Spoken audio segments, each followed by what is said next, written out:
On Story is brought to you in part by the Alice Clayburgh Reynolds Foundation, a Texas family providing innovative funding since 1979.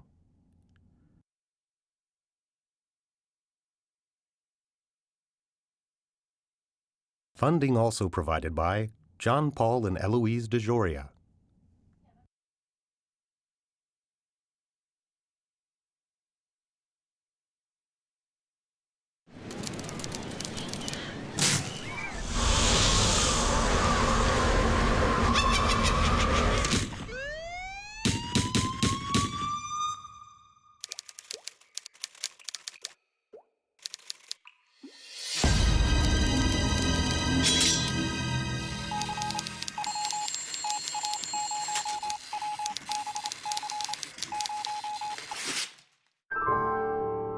On Story, presented by Austin Film Festival.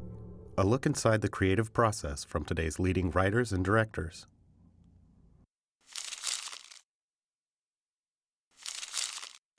Story's important, but it's the emotion of the characters that makes people see a movie again or remember a movie or care about the movie. And that often you get so caught up in, and then the villain does this, so the good guy does this. And that stuff kind of falls away at the end of the day, and you're left remembering, well, how did the character feel?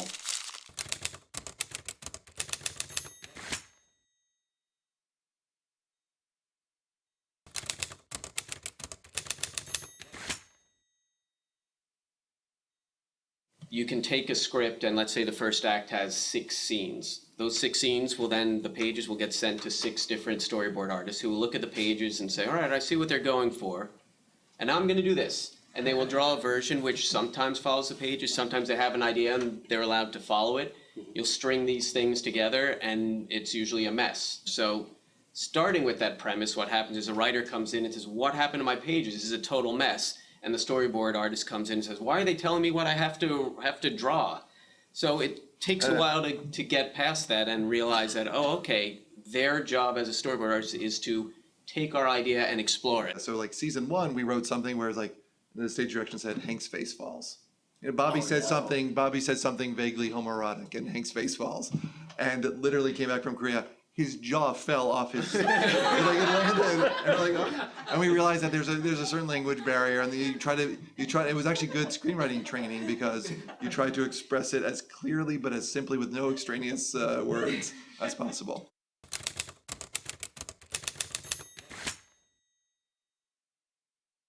It's based on a book by Ted Hughes called The Iron Man. It's a very big book in England, but it's not about the 50s and Cold War, any of that. It's just about a friendship between a boy and a giant. In Brad's pitch, it was the Cold War just gone crazy. It was literally the Russians and the US lobbing nukes at each other across the horizon. And when I came in and looked at that, I said, well, there's 2 big problems. You know, let's make, if it's the 50s, let's make paranoia the enemy. Let's make fear and of the other the enemy.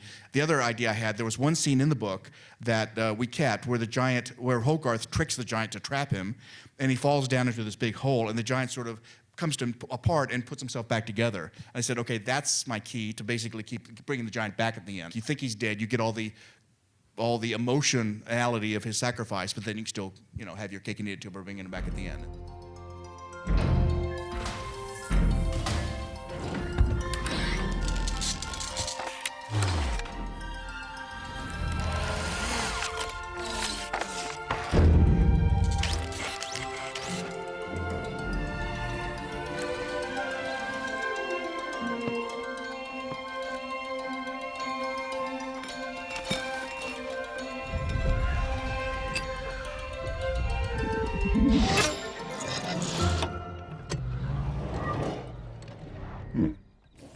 One of Brad Bird's mantras, and he just keeps saying all the time, was animation's not a genre, just a way to tell a story. We came in to Kung Fu Panda, and they had the idea it's Panda, he's going to do Kung Fu, he can't, and then he does. And that's really what they had, and they didn't have the arc. And one of the big things we brought to it early on was, okay, he's fat, he falls down a lot, he's clumsy, he loves food. That's what we know about him, and that's all the things that he hates about himself. That's why he wishes he can do Kung Fu. What if, because Act 2 was a big muddle. It was clear how the movie opens. He's clumsy, set him up. It's clear how it ends. He wins. The middle is the problem, and so we said, what if we establish all the things that make him a laughingstock and clearly the least suited kung fu fighter ever?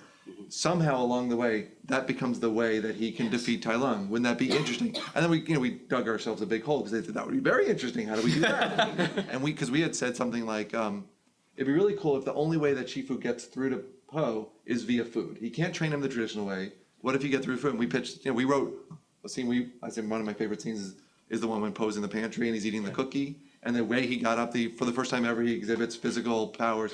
That's based on my sister climbing up where my mom hid the cookies when I was a kid and crashing down just like Poe does. So based on that scene, we said we need some way that Shifu then, based on that insight, can train him using food as a motivating factor. I just thought you might be Monkey. He hides his almond cookies on the top shelf.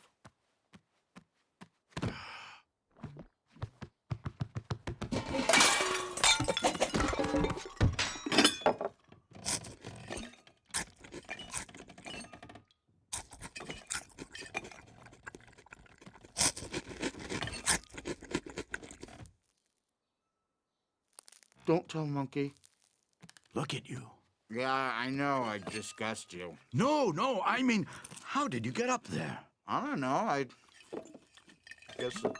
don't know, I was getting a cookie. And yet you are 10 feet off the ground and have done a perfect split. No, this is just an accident. There are no accidents. The origin of the Iron Giant was something we wondered, should we explain, should we not explain? Does it take something away? And I'd written a scene where, there were a couple scenes actually where like, there'd be a TV in the junkyard when the giant's asleep and it would kind of come on and kind of show his, memories and such. Then the idea came up in storyboards to give him the little bump on the head, which seemed to explain a lot, interestingly, although it sort of doesn't make any sense. Does his brain even there? But that was always the idea that we had, was he has no memory. And then we had a lot of discussions about how should he talk, and if he talks, how much should he talk? And it seems like for him to be a sentient human being, which you wanted him to be, wanted him to make a moral decision, he had to have some vocabulary. And so, but we thought, like E.T., it should just be a few words that we use very well. Words that then come back, the expression used early on that then comes back later on, which the movie does. And so we came up with the idea of a very limited vocabulary, and Vin Diesel did the voice of the Iron Giant, oddly, and he had to do all these really, because he had this great deep voice, and he had to do all these, because our thinking was that the Iron Giant he really wasn't equipped to have a voice. There was no reason to equip a monster, iron, weapon. But he was able to kind of manipulate his chest cavity and stuff to sort of mimic a voice. And so that's why it's all very kind of hollow and such. Words, blah, blah, blah, like that. Can you do that? Blah, blah, blah? Well, you get the idea anyway. Let's see. See this? This is called a rock. Rock. Good.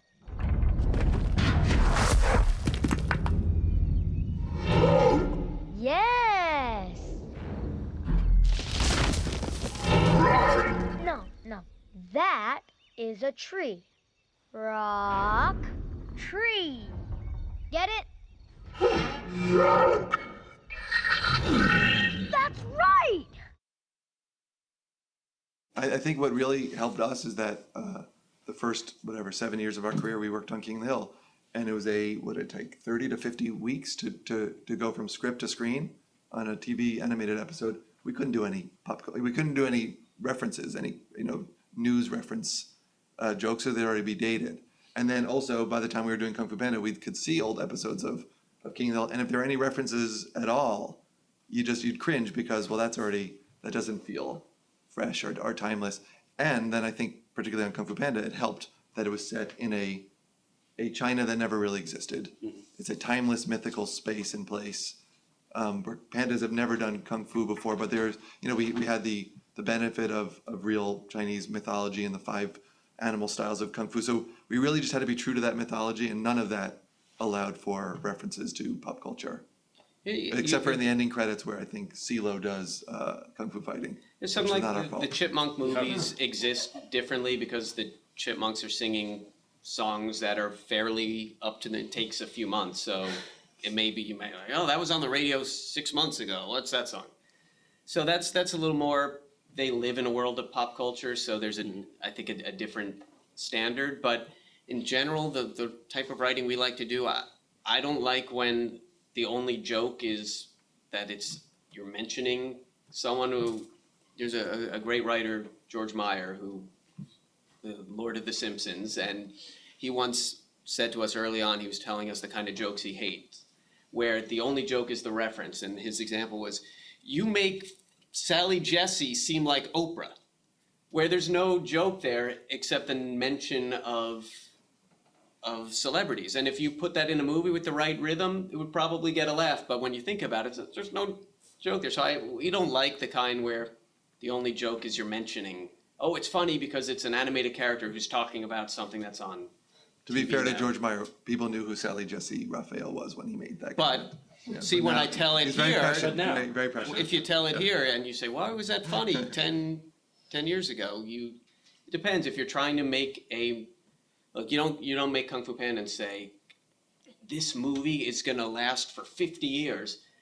But you hope that you're making a movie that you have humility, but you're also saying, let's shoot to make something that's timeless, because that's a great thing to aim for. And sometimes maybe you hit it, more times than not you don't, but I think it's certainly a worthy goal. As screenwriters, you sort of know I don't want to say formulas, because that sounds like it has to be done a certain way, but in a sports story, in a Rocky thing, Rocky's either going to win or he's going to lose. So I watched The Bad News Bears, the original, with my son. And at the end, of course, you think the Bears are going to win. And I knew what was that, and I couldn't wait for him to play. And they lose, and he's like, why is he out? Because it was the first he'd seen one of those movies. And so you look at this and you say, okay, if you take away your cynicism and try to go through it the first time, you realize that some of these can be very powerful moments. And if you can treat them sincerely instead of as the cynical person who says, oh, we can't do that, the audience is expecting that. Well, sometimes you want to give expected, but in an unexpected way. And Jeffrey Katzenberg was very good about saying that in the first movie. We'd have discussions about, we can't do that. People would say, it's a Cinderella story. We don't want Poe to treat Poe like Cinderella, where he has this dream and then he gets it. And Jeffrey would say, Cinderella is one of the greatest stories ever. And it's mythical, a great movie. Why wouldn't you want to do the Cinderella story? You know, the theme of our movie is you can be who you want to be. You can choose who you want to be. And it seemed like a big theme. I mean, Brad sort of boiled it down to, you being a gun or not, that sort of thing. But I always felt it was you choose your own destiny. So this was, and again, this is what Brad originally pitched to these guys. This thing was made for war, and it learns better. This kid teaches it better. So that's a big theme. And so we had certain. Brad and I basically had a week to work out the guts of the story once we were put together, and we put cards up on the board, and that's still pretty much in the movie. And one of the big ones was always the what is life, what is a soul, are you a living creature or not? I mean, these are big important things, but we always wanted to really tackle those in the movie. So that's still one of my favorite scenes in the movie is when he talks after he's seen death. He has to explain what death is and explain it's big stuff, but it seemed like. The giant chooses who he wants to be at the end, and so he had to be sort of educated up to that point, No.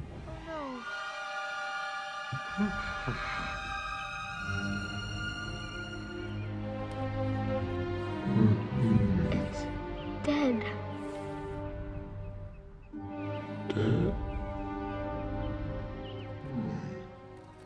Don't do that! Why? It's dead, understand? They shot it with that gun.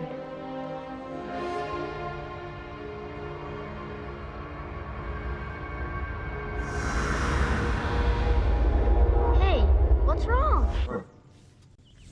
Gun. Yes, guns kill.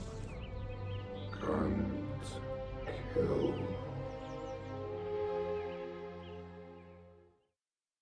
I think even in the first Kung Fu Panda, Oogway doesn't die. He becomes petals and floats away. And And Tai Tai Lung Lung. doesn't die, he becomes gold and disappears. And I think some of that is that now with your main characters, you don't want to see Poe actually kill someone with his bare hands. Oh, Yeah. bare hands.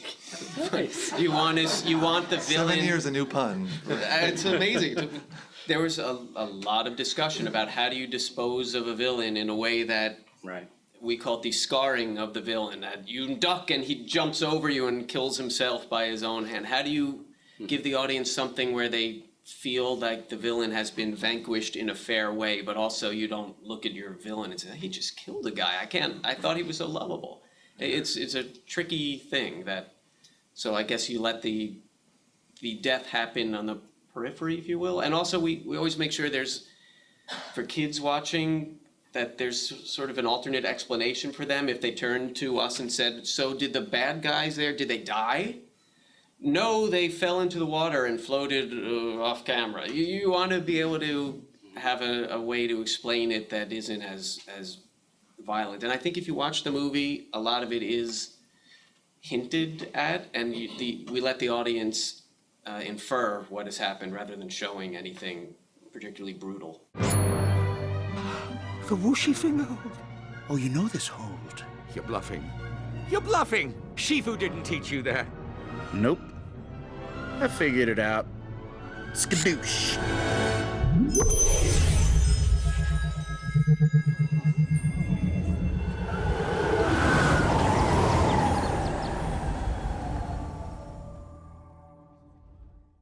I don't think we ever think in the way of there's the adult storyline and then the kids storyline. There's sometimes an A story and a B story. But something in the Chipmunks movie, I guess for us, it's a father-son story. King of the Hill was about, at its heart, as a family to father-son. And if you're a kid, maybe you're relating more to the son part of it. And if you're a parent, you relate more to the father. But for us, the best movies are the ones where whatever the emotional journey is, it's the family, all the units of the family can be invested in that and moved by it. So that it won't be moments where the kids have nothing of interest, and then moments where the parents, you want to keep everyone involved all the time. It's funny, the big thing we're working on right now is Candyland, and I realize now we basically have told the same story, or the same central emotional story of family members learning things about each other, just in different worlds. We're either doing it in China, or a world made entirely of candy, or in a world where chipmunks sing, and all that stuff, that's just the window dressing for us, and it's almost irrelevant to the real hard work, which is the emotional story. How do you make someone care about a chipmunk or a panda or fudge? Yeah. Spoiler alert. Spoiler.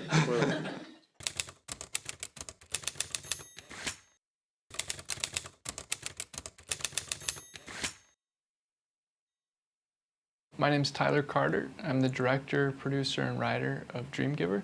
So I've always been really interested in dreams and where dreams would come from, who's giving them to us. And there's a lot of legends and stories out there of that, but I'd never seen something actually created that explained that. And if there was actually this mystical or mythical creature that delivered these dreams. And so that's kind of what we did. We explored in Dreamgiver. This creature that came around, that delivered these things, and what would happen if he accidentally gave you a dream that became a nightmare. You know, the dream comes from the book that's on the floor of this bedroom. And so we wanted to do something that might have some recent historical significance at that time. And the story was based in the 1930s, and so just around that time there was some discoveries made in Central America about the civilizations that were once there. So we chose to do that and add a dragon in there because dragons are cool. We knew that we didn't want dialogue in the film. And so from the beginning, we were looking to tell the story just through images. And one of the hardest, the biggest challenges was these dreams. When the children actually had the dream, how do we show a child having a dream? What does it look like? How do you make it look good, and how do you make a nightmare look bad? And it was a really difficult combination of things. to create that effect. And I think in the end, it came out really nicely. Up next is my film Dreamgiver. Thanks for watching.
On Story, presented by Austin Film Festival. A look inside the creative process from today's leading writers and directors.